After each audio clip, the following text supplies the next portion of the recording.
Hello, hello? Hello, hello? Hello, is this thing on? Is this thing on? Today's Freedom Friday. Today is August 26, 2016. Harbingers of Collapse.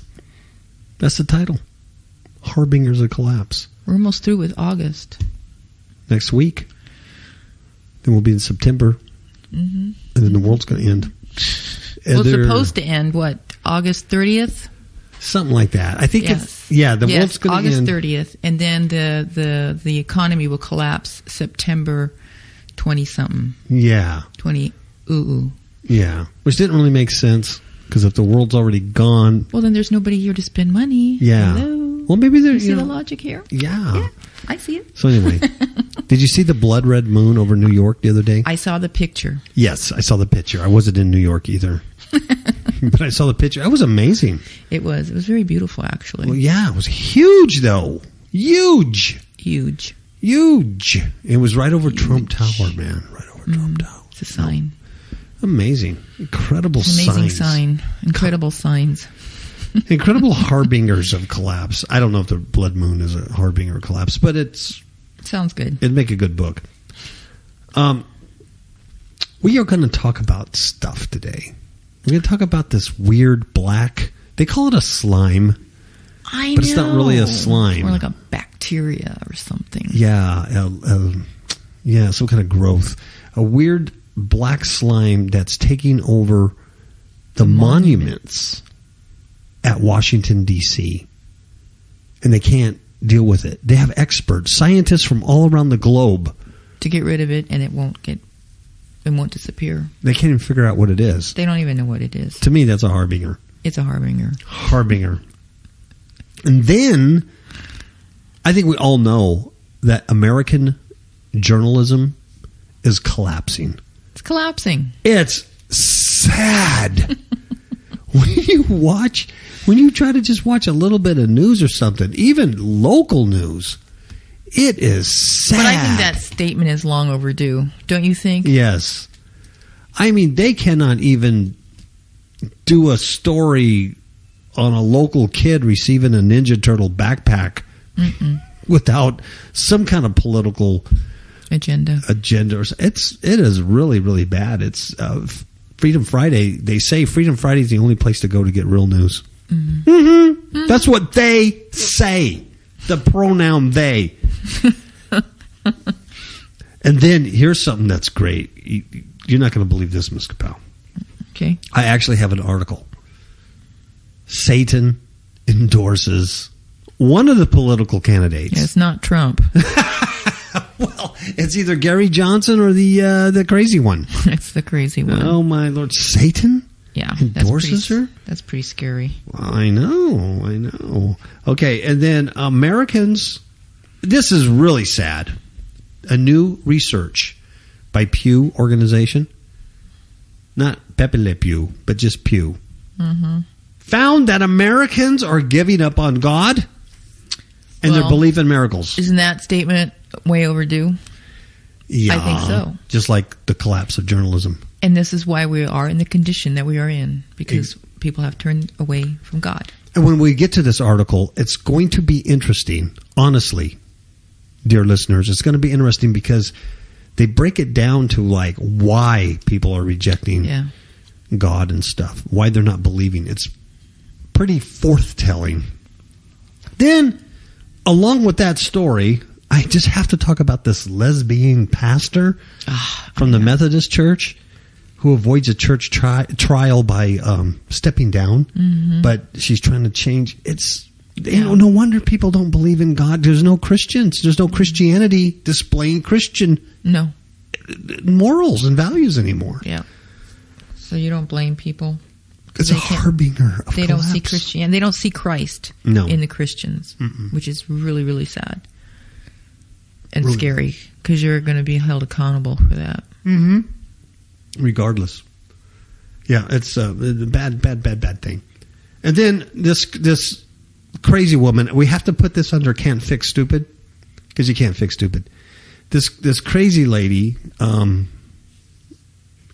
she gets mad at her sister because she thinks that her sister doesn't want her at the house. I wouldn't know why. So she goes into her room and she decapitates a python. That's a pet snake. A python and some other boa constrictor type of thing. And then she eats their heads. Nasty. Yeah. They think that she might have some mental illness. Really? I don't know. I don't want to judge. Maybe she's passive aggressive. What do you think? Maybe the snakes, I don't know. Maybe the snakes wanted to do it. And then, this is a shocker. We're gonna end the show on this story, and it's going to shock everybody. In fact, you're going to go, oh my, had I known, I would have never known that. I would have never connected those dots. We're going to connect some dots for you, folks. You're going to be amazed. Okay, I'm just going to say it right here. There's a study that says syphilis is on the rise in gay men. I know. You're going, I'm how? glad they said something. I know you're I always suspected that, but I'm thinking, how could that be? How could that be? If it's promoted as a lifestyle by our media and by our government, how could it possibly be dangerous? I don't get it. Romans, the book of Romans, first chapter talks about that. But see, no one listens to, what do they call it? 2,000-year-old book. So antiquated. But anyway, scientists are like, hey, guess what, gay guys? Yeah. You're killing yourself. I know, shock. So before we get on to the stories, see what I just did? I just named all the stories we're going to do. Uh-huh. That's called a hook. Hook. Now, everybody listening, they're hooked. They want to turn us off. They want to go. Because they want to hear about the snakes. The snake head stuff. They have to wait. Yes. Because it's a hook. It's a hook. So they have to wait after the scripture reading and after the commercial break. Well, they're just waiting for the scripture reading, I'm sure. Well, they just want to hear you do it because no one else does it like you. That's right. No one. I just dropped my pencils. Okay. You still use pencils in this day of age? Oh, yeah. I'm going to tell the readers. I'm going to tell the listeners what Miss KAPOW does. In fact, I told Rick today, the gym owner. I was talking to Rico today. Oh, that Rick. Yeah. I told him, because he was trying to show me this YouTube video, and he couldn't get it to work. Aw. And so he was talking about technology and how weird it is. And I said, well, do you know that Linda... That'd be me. And this is true. This is honestly a true story. Oh. I said, do you know that Linda actually will make a grocery list on a Post-it note and then stick it on the face of her iPhone? Instead of opening the iPhone, right? And then you got to find notes, and then you got to click notes, and then you got to go, new entry, and then type. It's just easier to just write it down on a stick-up note. Yeah. I mean, it is. It is. And so then using the phone as a hard... It's a pad. So I can mark it off as I go. So she uses a Post-it, and it sounds funny. It sounds crazy. He laughed too. Rico laughed. But it's easier. It is easier. It's time effective too. Yeah, than to open up all this crazy technology to make it work. Anyway, I don't know how I got there, but it's because you're using pencils. Okay. With erasers. Yes, I do. Those big school erasers. I know. I like those. All right. I'm going to read from Isaiah 24, 1 through 6. And it says, Behold, the Lord maketh the earth empty, and maketh it waste, and turn it upside down, and scatters abroad the inhabitants thereof. And it shall be as with the people, so with the priest, as with the servant, so with his master, as with the maid, so with her mistress, as with the buyer, so with the seller, as with the lender, so with the borrower, as with the taker of usury, so with the giver of usury to him.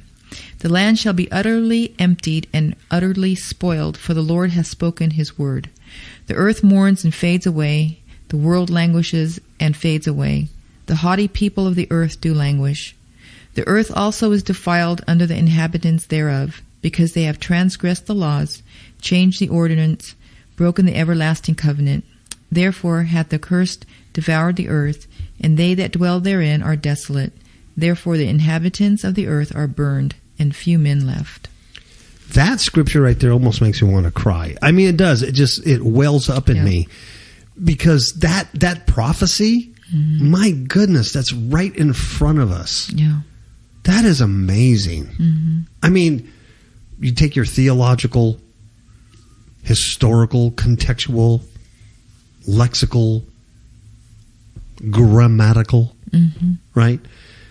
Hermeneutic to it and go, well, this applied to pre-Babylon 587 BC. You could do all that, and I'm sure it has a historical antecedent to it. Sure it does. But my goodness, it's a prophecy that it's being fulfilled right before my little blue eyes.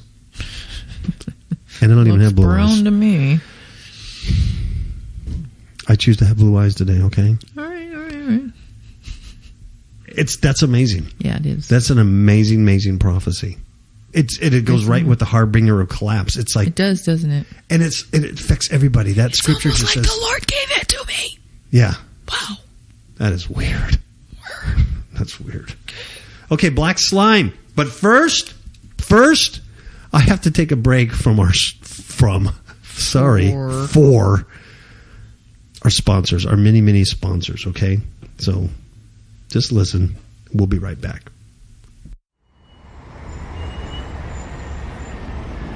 I don't know what all this fuss is about these penicillins. I think the scientists are doing a great job. Clueless? In the dark? I think the government's doing a good job. Have no idea what is really going on? I have an app for that. KAPOW Radio Show app for iPhone and iPad. KAPOW Radio Show app for Android. Get the app. Get a clue. Hey, Vinny, I love politicians. I think they've got my best interest in mind. Get the app. Get a clue. FifthHookMedia.com. Okay. Washington, D.C., the District of Columbia here in the United States. This is from the Daily Mail. They're being slimed. Slimed. A gross black slime creeps over Washington, D.C.'s most famous monuments. It's almost like the Blob.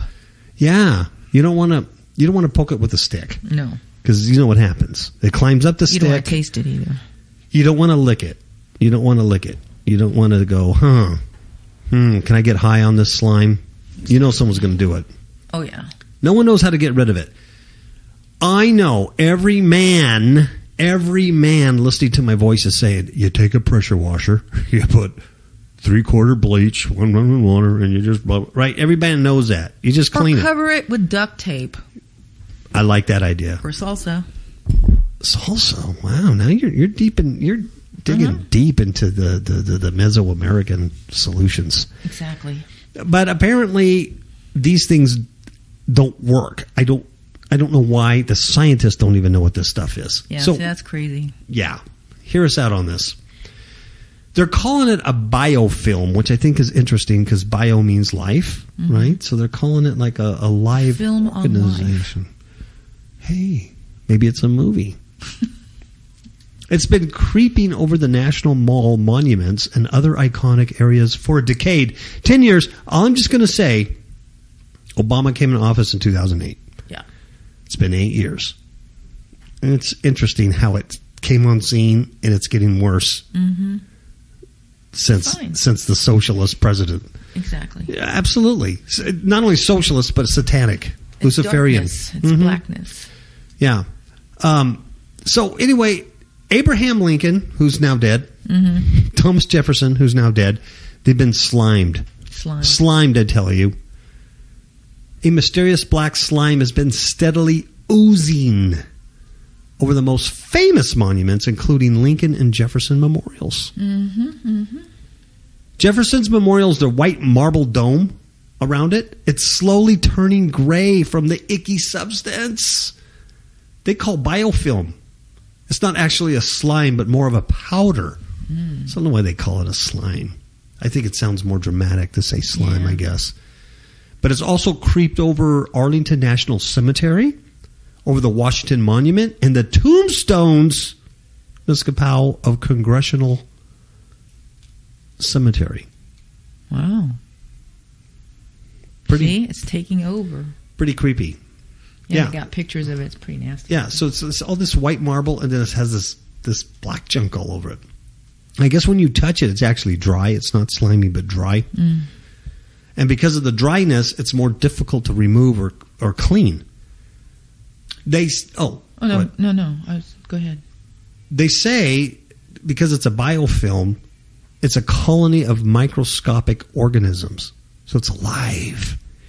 And it really needs to grow its nutrients and a surface such as stone for it to work. See, we just said don't touch it. People touch it, and it doesn't come off your hands. No. And now they're slimed. They're slimed. And then they're going to creep up the stick. Yeah, and then they're going to cook our burgers. Up the arm. Yeah. You know what I'm saying? Mm-hmm. And then they're going to drip slime onto your burger. I've seen the movies, man. Oh, I know. I've seen Quarantine. I know how it ends. It's not good. It's not good. It's not good. Rain can cause pits to form in smooth stone surfaces over time, creating the perfect Petri dish for the slime. I don't know about that. But they can't get rid of it. That's the deal. They're having a hard time getting rid of it. They have experts from all over the world coming over, looking at it. They say they don't know what to do with it. A team of global scientists are trying to attack the problem. They say it's very frustrating, and it's one of those things, the more we look into it, the more questions we ask, the more we come up with all sorts of theories and ideas. But to date, there is no known permanent solution to get rid of biofilm. Wow. Crazy. So anyway, it just, I don't know. It smacks of a harbinger to me. Doesn't I agree. it? Do you remember way back when the presidential seal fell off of Obama's I do remember podium? that. I just saw it the other day on one of the videos. Did you? Mm-hmm. And then his motorcade was going down somewhere, and it fell. And I remember that happened. I'm thinking, oh, that's like an omen. That's like a sign that your presidency is going to be failed. And sure enough, it is.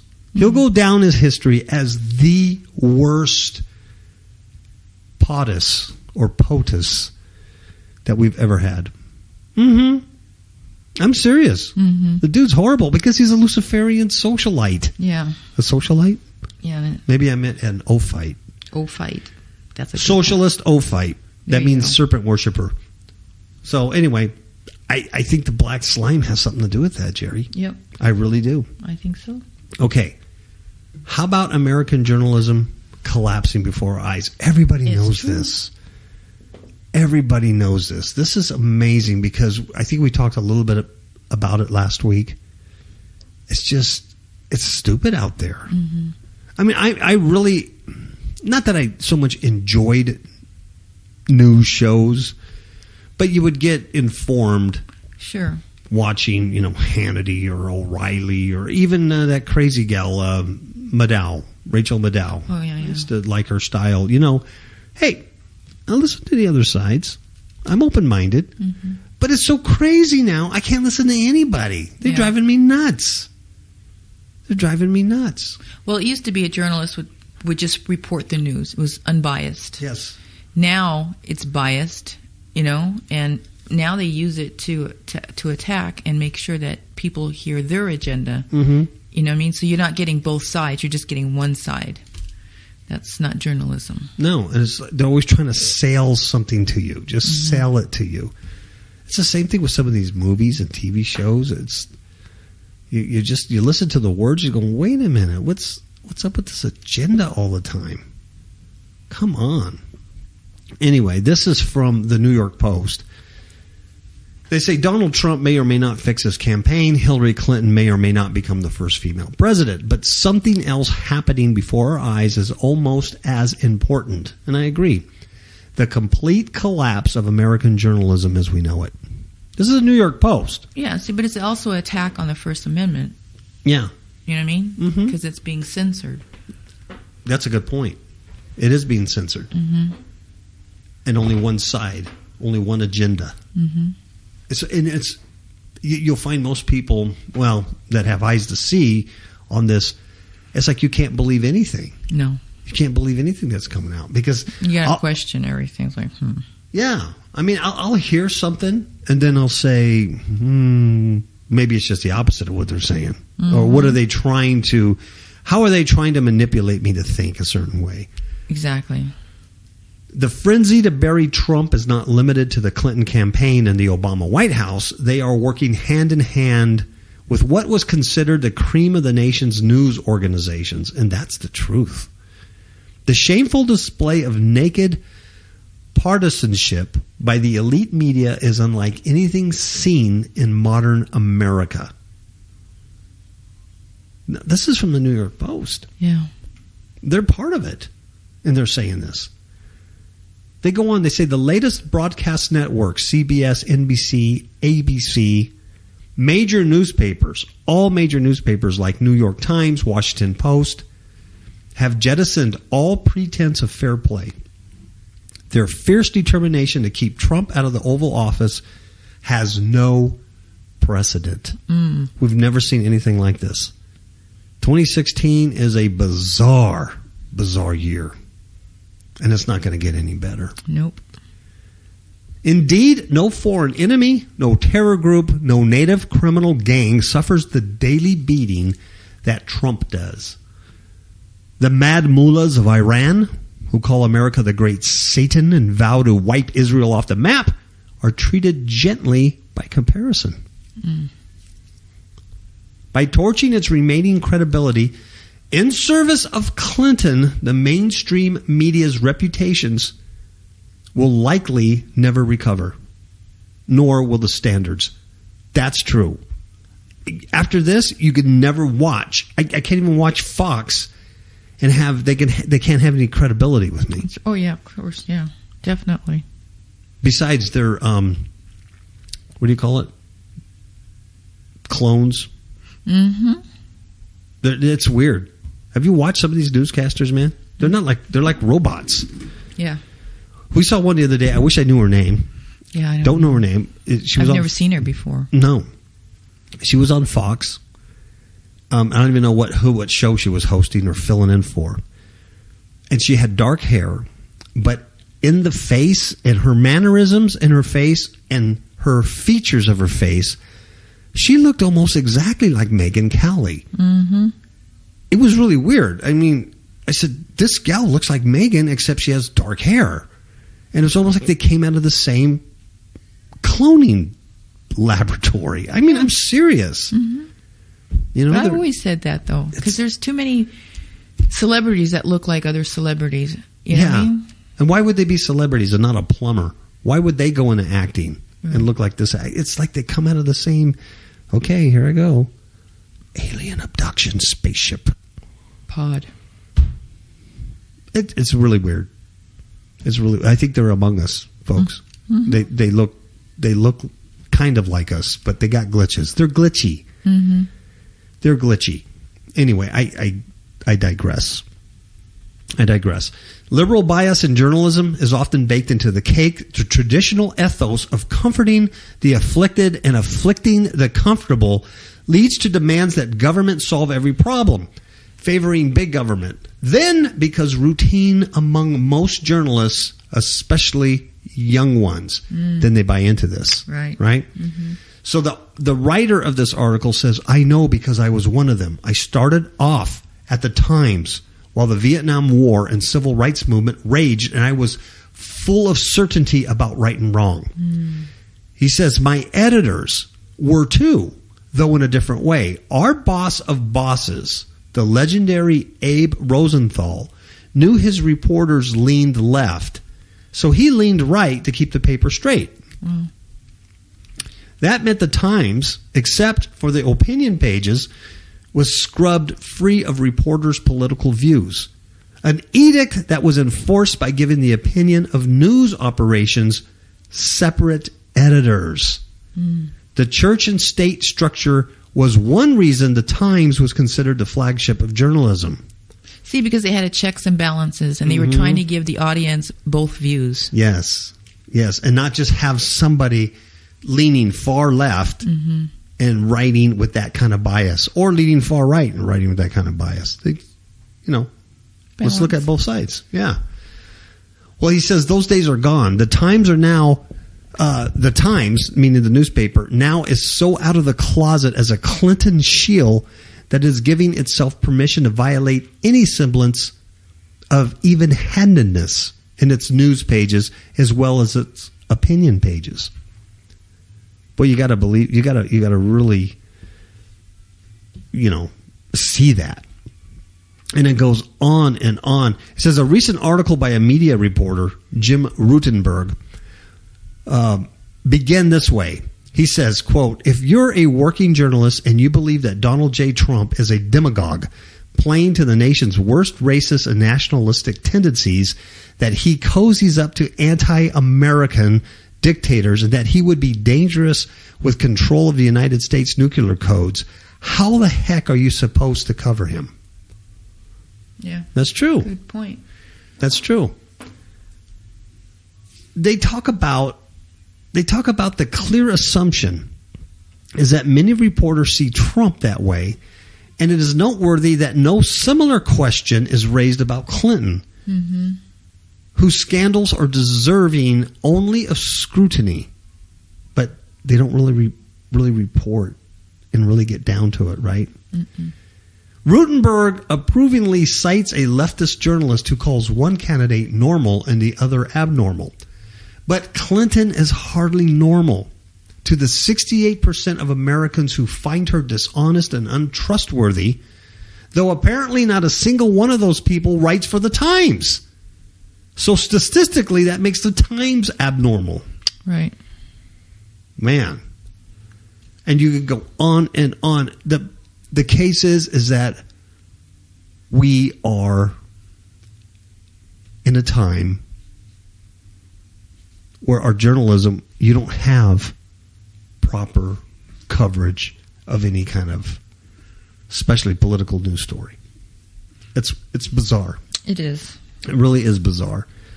And we see this over and over again. The mainstream media, the MSM, it also stands for males having sex with males. It's kind of interesting, huh? Yeah. MSM, mainstream media, male, sex, male. Okay, this is a little tongue-in-cheek article. I thought it was real. Because the news said it, I thought it was real. It's from Waterford Whispers News. Don't ask me what they're about. But this article, it's tongue-in-cheek. The only reason I'm reading it is not for a political stance, but because Satan speaks in it, and he says some stuff about America that I found quite interesting. It's entitled, Satan Endorses Hillary Clinton. That's funny right there. That's funny. You hear the laughter? Presidential candidate Hillary Clinton has once again stepped a little closer to securing one of the most sought-after political positions in the world. After what? Being publicly endorsed by Satan.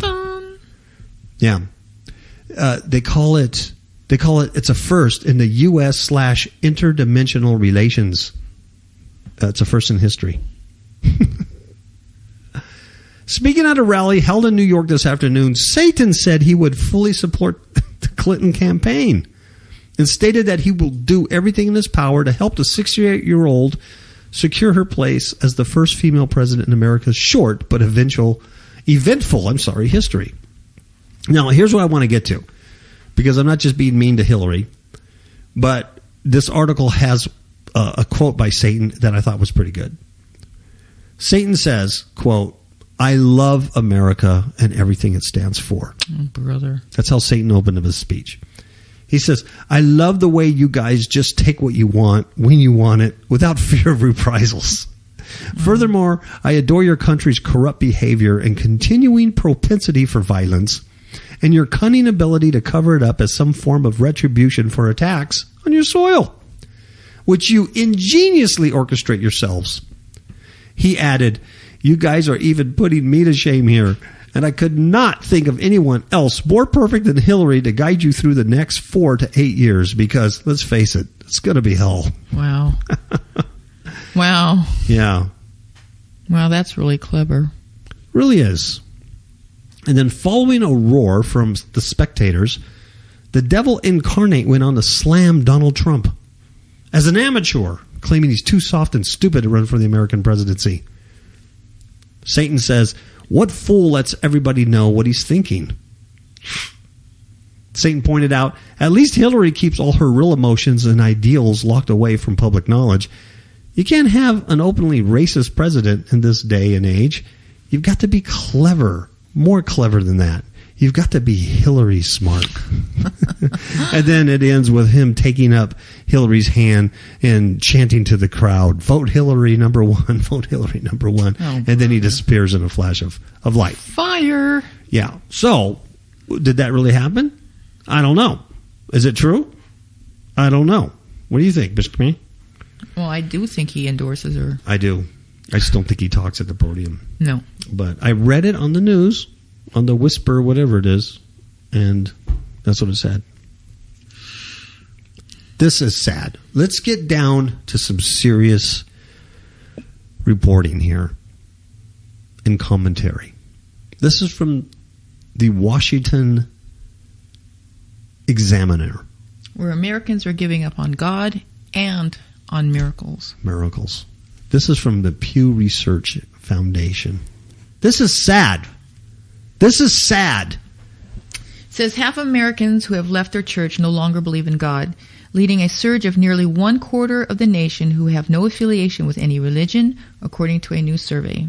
Pew Research Center said Wednesday that 49% of what they term nuns, N-O-N-E-S, yes, left their church and religion because they don't believe. Another 20% said that they don't like organized religion. Other reasons included common sense and a lack of belief in miracles. The survey is the latest from Pew that demonstrates a growing trend in America. More and more people are junking religion, and many are giving up on God. Pew interviewed several respondents to try and find a reason. Pew said, for example, about half of current religious nuns, N-O-N-E-S, who were raised in a religion, 49%, indicate that a lack of belief led them to move away from religion. This includes many respondents who mentioned science as the reason they do not believe in religious teachings, including one who said, "I'm a scientist now, and I don't believe in miracles." Others reference common sense, logic, or a lack of evidence, or simply say they don't believe in God. Here's some examples, and I thought this part was really good. These are examples of reasons why people are unaffiliated with God at all. The first category is don't believe.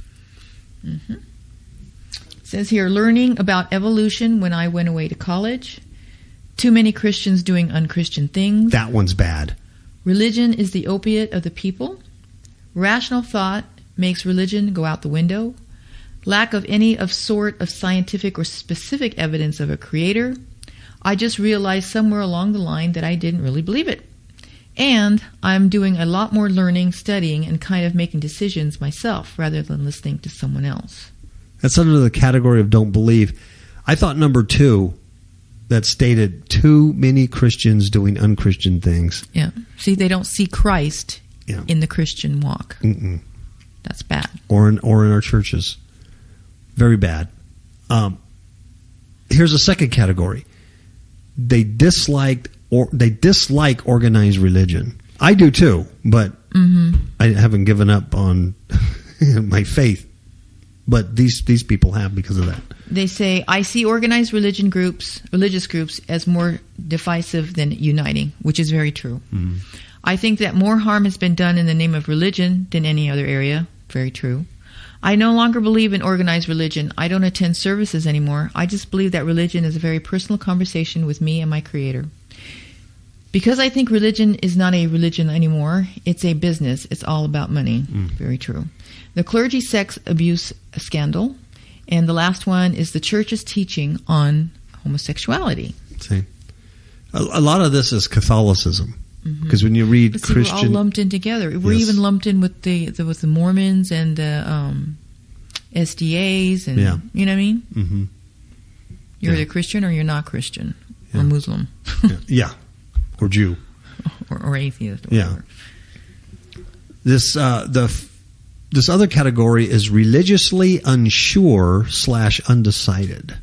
One says, I don't have a particular religion because I am open-minded, and I don't think there is one particular religion that is right or wrong. Another one says, I feel that there is something out there, but I can't nail down a religion.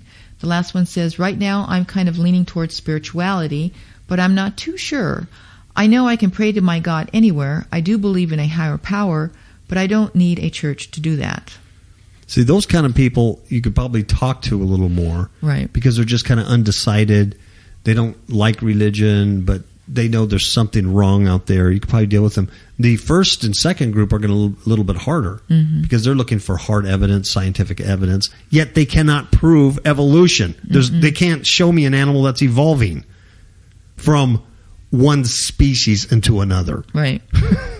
You can't. They can't show me an animal that once was a fish or a mollusk and now is a primate. Mm-hmm. So they can't prove that either. This is a manipulation of the media. It is. You know, they keep spouting off evolution. Then eventually, some people are going to go, evolution, like the Earth being flat. Yeah.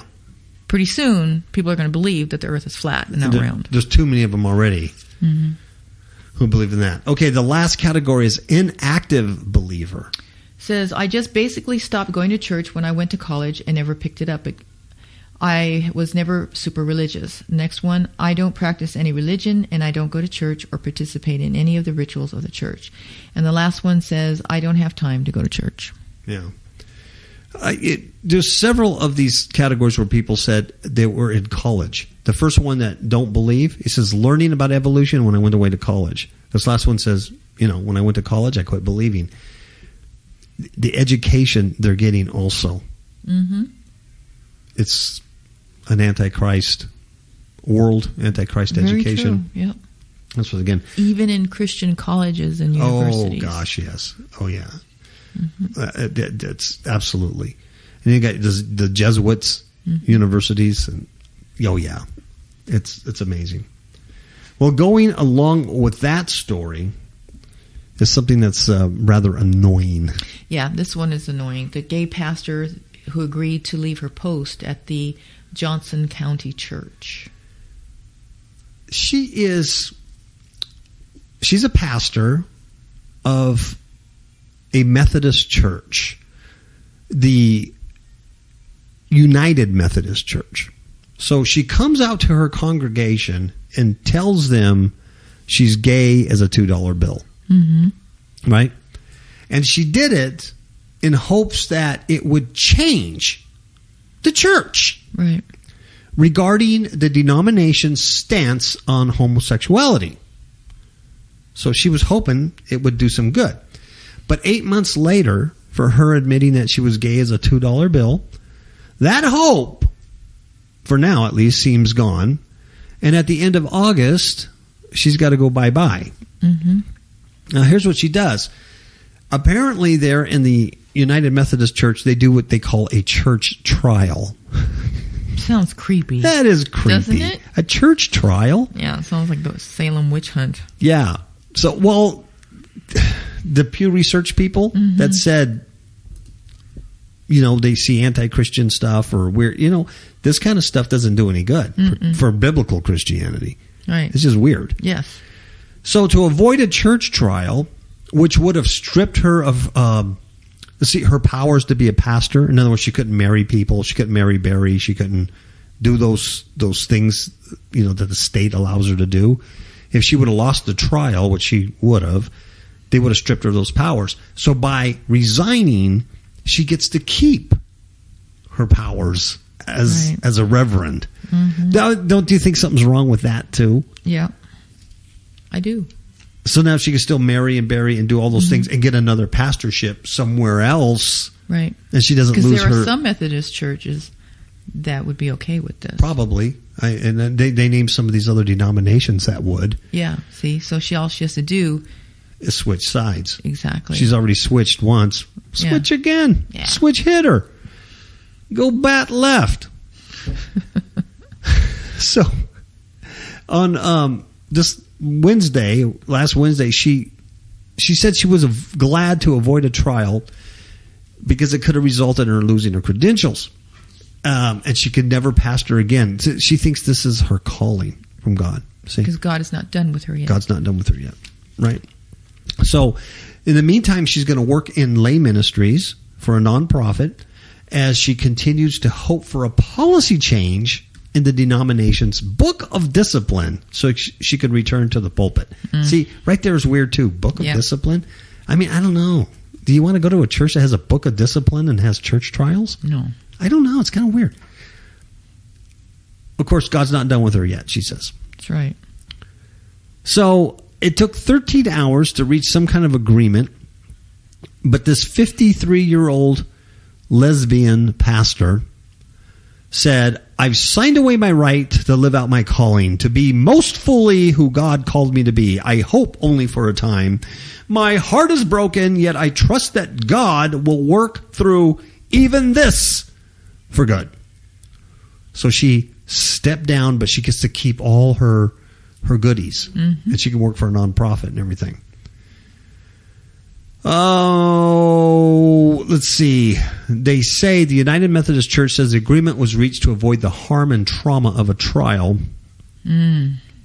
No United Methodist Church can appoint Meyer as pastor, the church statement said, but she may be hired to perform functions equivalent to those of a lay staff person.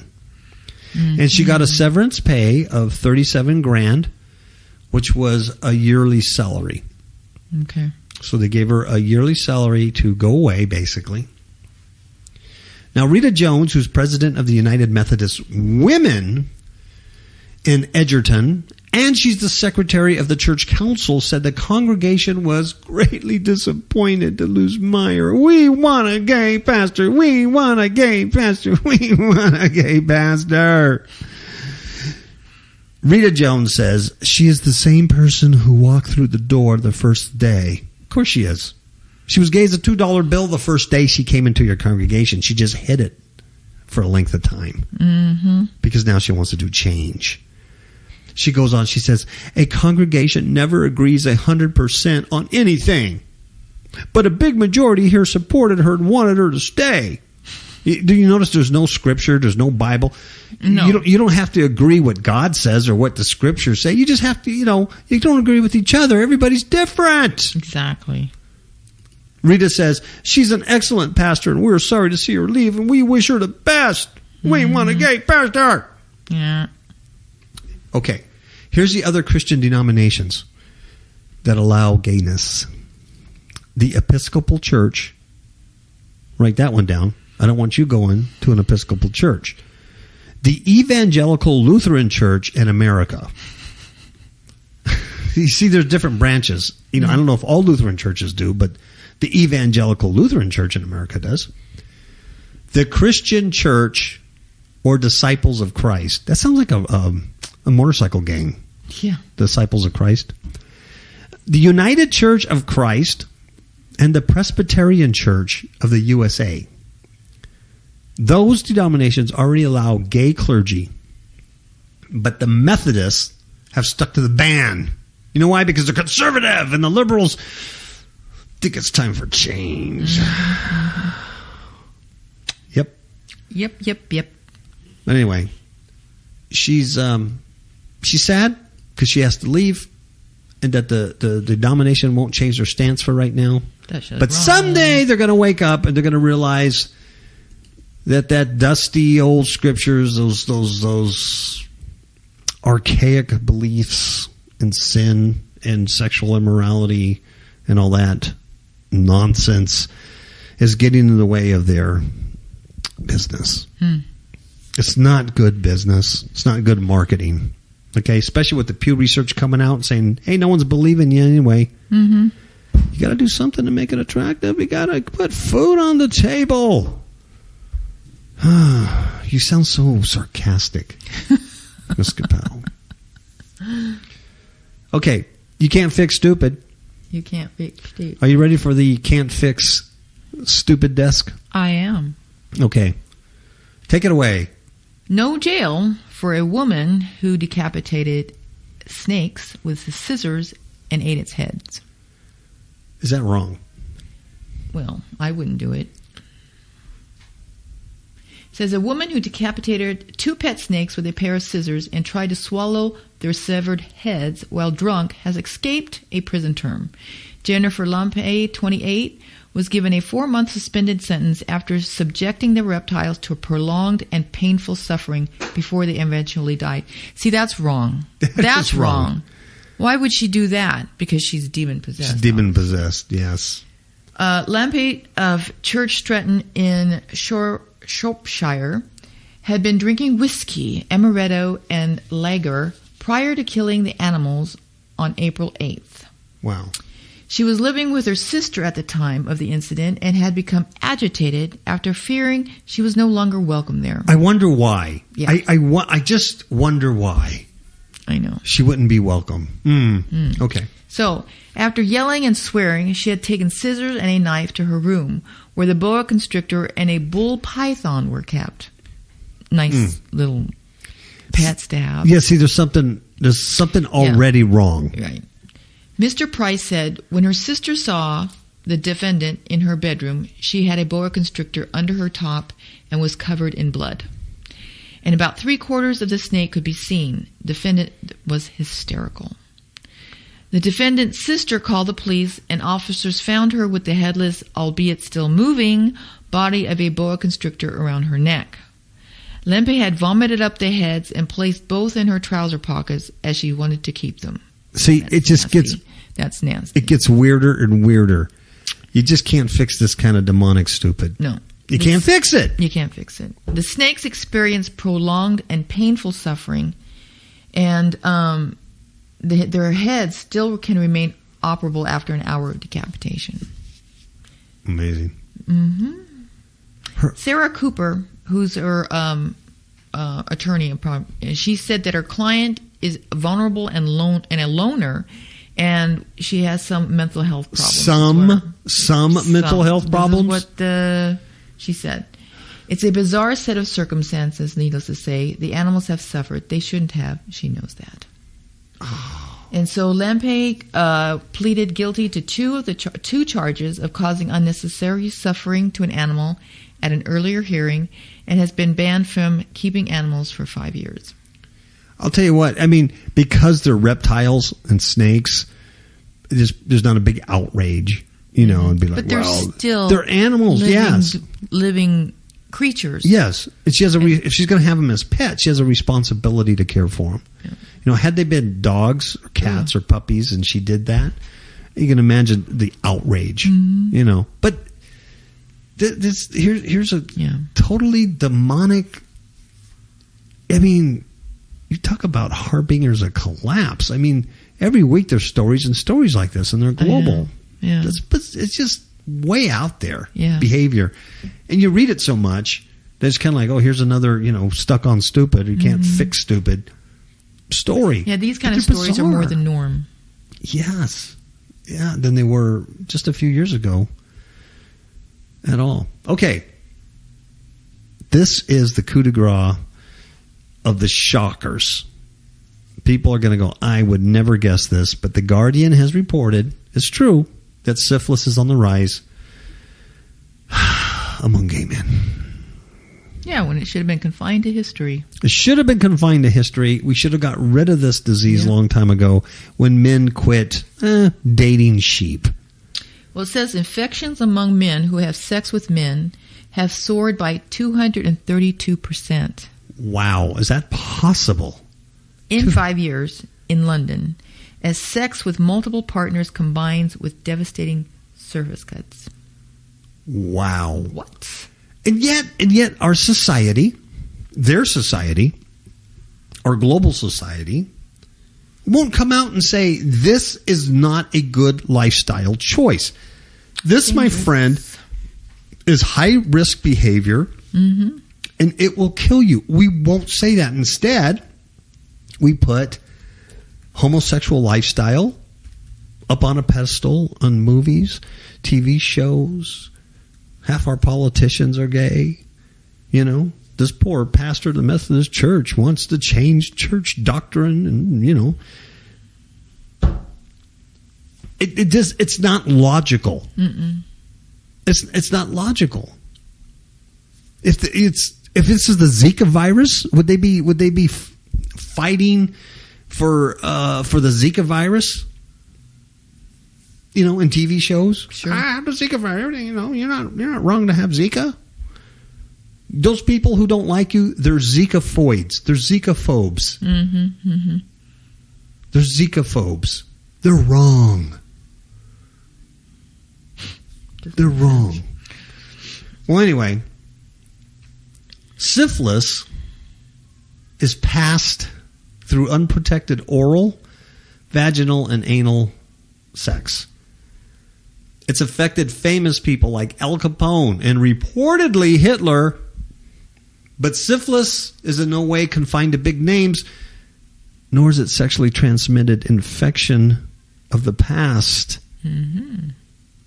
The 2016 Public Health England, PHE, or Fee. syphilis report has shown that infection rates are on the up, with disproportionate rates in London. Isn't that where they have naked cafes and all that stuff? Mm-hmm. Mm-hmm. In 2015, the capital accounted for 56% of all cases in England. Wow, over half the cases were right there in London. With a 22% increase in diagnoses in the year 2014 to 15. Since 2010, the number of cases of syphilis in Londoners has increased by 163%. Wow. Men who have sex with men, or MSM, also mainstream media, but for this, it's going to be men who have sex with men. MSM represent how much? 90%. 90% of all syphilis cases last year. Mm-hmm. With a 232% increase in diagnosis over the last 5 years. More than half of the men having sex with men diagnosed with syphilis in 2015 were also infected with HIV. More than half. They have syphilis and HIV, and over half additionally tested positive for a separate STI, sexually transmitted infection. Whew. Rates in heterosexuals remain stable, but are higher than ideal. Well, of course, that stands to reason. Though. Yes, because they're going all over doing their thing. Bringing it home to their wives and whatnot. In Acts 15, when the early church was dealing with Gentile salvation, and they were dealing with the laws of Moses and all that, they said, here's 4 things that you will do well to keep. And one of them was avoiding sexual immorality. Mm-hmm. That was 2,000 years ago. Right. It says you will do well. Go figure. Safe sex campaigns and targeted prevention efforts are in place. That ain't going to help. No. See, they're violating God's law. Exactly.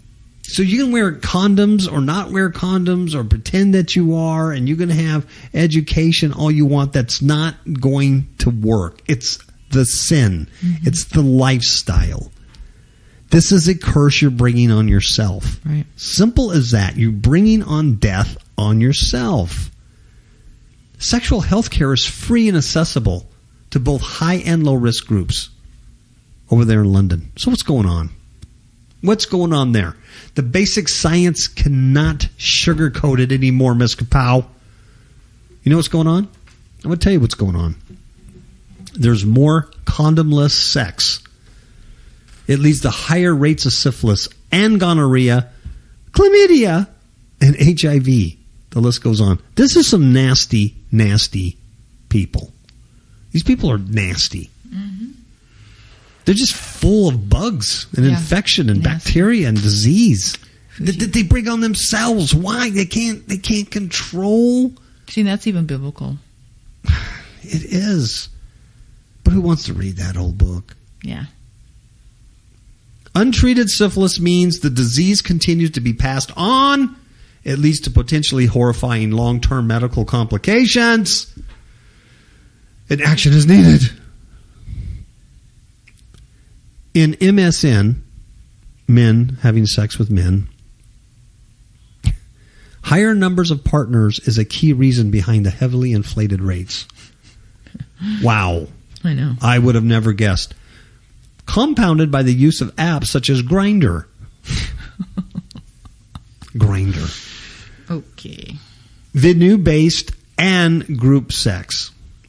The reported increased use of chemsex, we talked about that, a month ago, which is the use of recreational drugs used during sex, is also of concern. They lower the sexual inhibitions, making the likelihood of using a condom less likely. Oh, yeah, it's true, because you just get caught up in the moment. Oh, yeah. And you throw all caution to the wind. You're looking at this guy. He's got a big hipster beard. He's got a man bun. And you're thinking, now's the moment. Mm-hmm. I mean, I'm throwing caution to the wind. Who would have a man bun like that? I think I would love him. It's, yeah. Plus, your vision is distorted because of all that whiskey. Oh, the whiskey, the amaretto, the snakeheads. Yeah. You know, the cocaine, the flakka. After worrying, another worrying phenomenon is called, I never heard of this. Me neither. Sero sorting.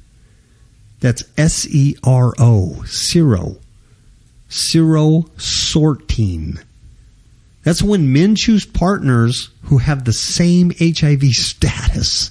Wow. So in theory, negating the need to use a condom because both partners both have the same, you're both dying of HIV. So who cares? Might as well, right? So, however, it puts both partners at a high risk of contracting a plethora of other sexual transmitted infections. Sure.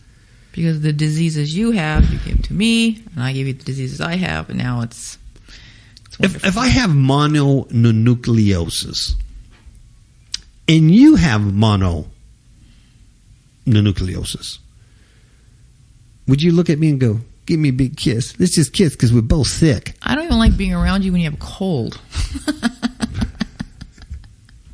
Just kidding.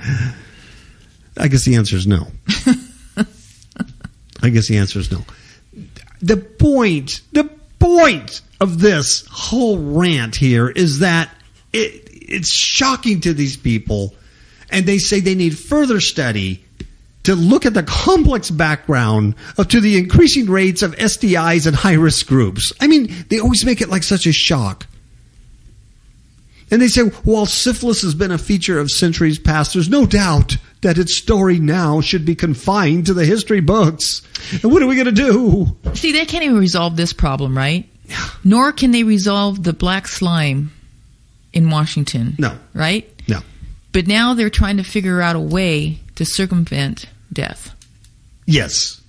These are the same morons. Yeah. We can't figure out how to make a pressure washer to get rid of black slime, and we can't figure out how to tell gay people, quit killing yourselves.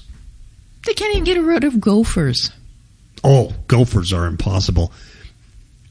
I was like searching the scriptures to make sure that the new heaven and new earth wouldn't have gophers. The only scripture I can find is that the lion, the wolf laid with the lamb, the fish swam with the bird. I really don't think you'll have to worry about that. Gopher. Yeah, because I don't think gophers are going to be eating your crops. No. I don't think so. Mm-mm. Maybe I'll be laying there with a straw in my mouth, just looking at the sky, going, wow, we made it. And a little gopher comes up to me, I get to pet its little head.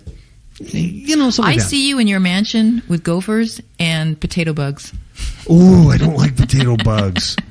But see, you'll like them then. They're called Jerusalem crickets. There you have it. So they could, see? Yeah. Oh, my goodness. They crunch. If you step on them, it's like they're too big. Some insects are just too big to step on.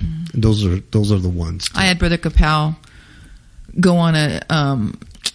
we were going camping, but outside in our backyard because we had 5 acres, so it's not like a little backyard. No, this was at the acreage, but you also did it in the house, the other house. Okay, so weird. But this was in Hemet, and he was sleeping in a sleeping bag on the dirt, and when he turned over his sleeping bag, yeah. there was a Jerusalem yes, under his.